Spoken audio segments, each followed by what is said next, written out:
नमस्कार, मैं एम के पांडे। हमारी धारा पर आपका स्वागत है।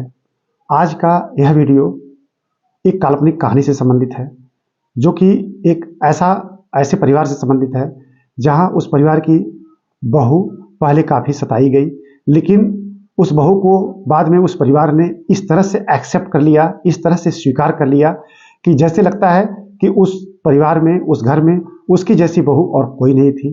बहू मनोरमा, इस काल्पनिक कहानी में बहू मनोरमा है और उसका पति बसंत है। तो बसंत और मनोरमा के इर्द गिर्द यह कहानी चलेगी। कहानी शुरू करने से पहले आग्रह है कि आप हमारे चैनल को सब्सक्राइब कर लें तथा इस वीडियो को लाइक और शेयर जरूर करें। तो हम कहानी शुरू करते हैं। आप इसे ध्यान से सुनेंगे, इसमें बड़ी गहराई छिपी हुई है। इस गहराई को आप अवश्य समझें तथा इसे शेयर करें। मनोरमा अच्छे परिवार की लड़की थी, काफ़ी पढ़ी लिखी। उसकी शादी जैसे उसके माता पिता ने, जैसा उनका परिवार था, उसी हिसाब से उन्होंने उसकी शादी खोजी थी और परिवार भी लगभग औसत ही था। बसंत एक प्राइवेट फैक्ट्री में काम करता था, लेकिन उसकी सास यानी मनोरमा की सास कुछ ज़्यादा ही तेज तर्रार और बड़ी ट्रेडिशनल रूढ़िवादी औरत थी। उनका सिस्टम कुछ और था, पढ़ी लिखी लड़की, इसका सिस्टम कुछ और। तालमेल नहीं बैठ पाया। कुछ दिन तक तो चला सही, लेकिन धीरे धीरे तालमेल बिगड़ता चला गया। ससुर उसके थोड़ा पढ़े लिखे थे, वो समझदार थे, वो सब कुछ समझते थे। उनसे बात बिगड़ने वाली नहीं थी, बिगड़नी है सास। धीरे धीरे सास से बिगड़ता चला गया हिसाब किताब। फिर मनोरमा अपने स्तर से बहुत कोशिश की कि घर में पूरी तरह से सब कुछ ठीक ठाक बना रहे, हमारे स्तर से कुछ गड़बड़ ना हो, लेकिन सास एकदम नहीं चलने देती थी। हर बात में उसको सारी कमी मनोरमा में दिखती। धीरे धीरे घर का माहौल बहुत खराब हो गया और यहाँ तक कि मतलब दोनों में बहुत कम बोलचाल। श्रावण का महीना आ गया। आसपास भी मनोरमा की तरह 4-5 और बहुएं नई थीं, उसमें से कुछ 1 साल 2 साल की पुरानी भी थी। मनोरमा के घर के बगल में ही एक पीपल का पेड़ था, उसी की डाल में सार्वजनिक झूला पड़ता था। गांव की औरतें रात को झूला झूलने आती थी। झूला पर श्रावण का गीत गाती थी। बड़ा सुहावना मौसम बन जाता था, बड़ा आनंद आता था। बहुओं में परंपरा थी, गांव की बहुएं जाती थी, झूला झूलती थी। अब उस बार मनोरमा नहीं थी। सारी बहुएं शाम को जाने से पहले मनोरमा के घर आई। उन्होंने उसके सास ससुर से आग्रह किया कि मनोरमा को जाने दिया जाए और मनोरमा भी हम लोग के साथ झूला झूलेगी। तो सास तो पहले तनमना गई, लेकिन ससुर के कहने पर मनोरमा को जाने दिया गया। अब बहुत दिन के बाद एक घर में उल्लास का माहौल। मनोरमा बड़ी गदगद हुई। रात को 1-2 घंटे झूल झाल के फिर वो आ गई। फिर दूसरे दिन गांव की औरतें आई, फिर किसी तरह वो निकल पाई। फिर तीसरे दिन, फिर चौथे दिन, ऐसे 4 से 5 दिन चला गया। 5वें दिन मनोरमा जब झूलने गई तो एक और औरतों से इतना घुल मिल गई थी कि मतलब वो भूल ही गई कि हमको 1 घंटे 2 घंटे में लौटना है। वो काफ़ी रात तक झूलती रह गई। सब रात को 1 बज गया। घर पे पहुंची तो माहौल खराब हो चुका था। तब तक उसका पति भी, बसंत भी, अब की बार वो बहुत गुस्से में आ गया था और सास तो जैसे लगता था कि उन्होंने चंडी का ही रूप धारण कर लिया था। ससुर असहाय थे। वो अपनी पत्नी के सामने तो उनका कुछ चलता ही नहीं था, तो वो केवल माहौल को रीड करते रहते थे। अब आई, धीरे से सो गई। सुबह उसको थोड़ा सा लेट हो गया। वैसे इतना ज़्यादा लेट नहीं हुआ था, लेकिन तनमनाया बसंत सुबह उठते ही तुरंत तैयार वार होके, चाय भी नहीं पिया, अपने काम पर निकल गया।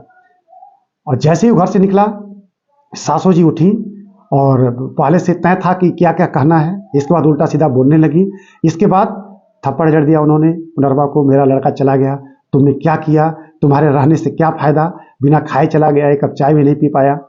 इसके बाद उन्होंने मनोरमा को कई थप्पड़ और जड़ दिए। मनोरमा अभी कुछ जवाब दे, सिसकने लगे, उसके पहले इन्होंने उसको लगभग धक्के से मार दिया।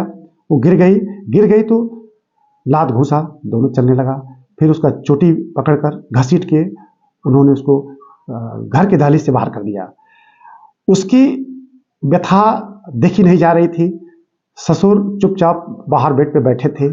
वो इसकी सास के सामने इतने असहाय थे कि पहले से दबे से आज भी कुछ नहीं बोल पा रहे थे। वो सिसकती बाहर लेटी हुई है, पड़ी हुई है, रो रही है। आसपास के लोग भी देख रहे हैं और सब लोग समझ रहे हैं क्या हो रहा है। आसपास की औरतें भी वहां आ गई और कोई कुछ बोल नहीं रहा है, क्योंकि उसकी सांस इतनी तेज थी कि उसके सामने किसी की बोली नहीं उठ पाती थी। सब लोग दबे रह जाते थे। अब उसके हृदय से जो आह उठ रही थी, जो पीड़ा, जो वेदना निकल रही थी, आसपास की बहुएं उस वेदना को समझ रही थी, मानो पुनर्मा के लिए कुछ इस तरह का गा रही थी। हम उस काल्पनिक भाव को माना कि हम एक काल्पनिक आवाज दे रहे हैं, तो उनकी कुछ इस तरह से आवाज थी, कुछ इस तरह का आह निकल रहा था। आप जरा सुने इसे, इसमें क्या दर्द छिपा हुआ है।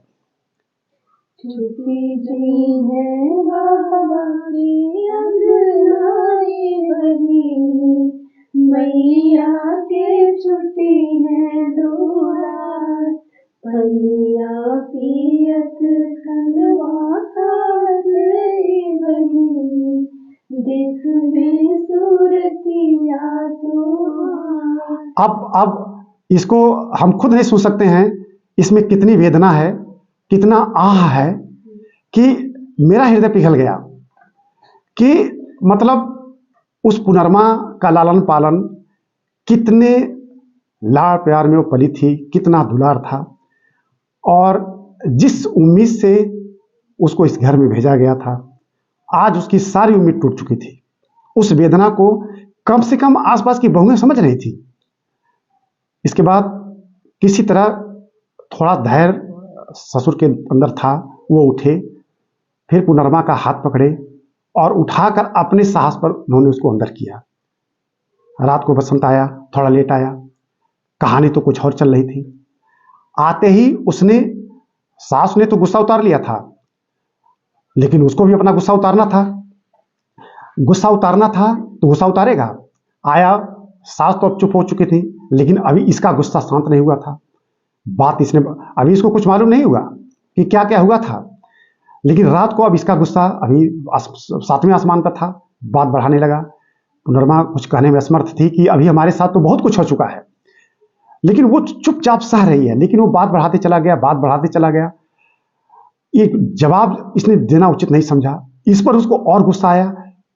तो जो व्यवहार उसकी सास ने इसके साथ किया था, वही व्यवहार बसंत जो है पुनर्मा के साथ उसने शुरू किया। उसने भी मारना शुरू किया। उसने भी 8 से 8:30 9 का समय हो रहा था रात को, मारते पीटते घसीटते हुए उसको बाहर ले आया। फिर गांव के लोग जुट गए। सारे गांव के लोग इकट्ठा हो गए। अब की बार तो औरतों के साथ साथ पुरुष भी इकट्ठा हो गए। अब जब बाहर वो मार रहा था और ये कुछ बोला, उसके पहले ही सास भी पहुंच गई। दोनों लोग लगे पीटने। एक अकेली असहाय पुनर्मा बेबस थी, कुछ बोल नहीं पा रही थी। अब इसके बाद अभी गांव वालों का धैर्य टूटे।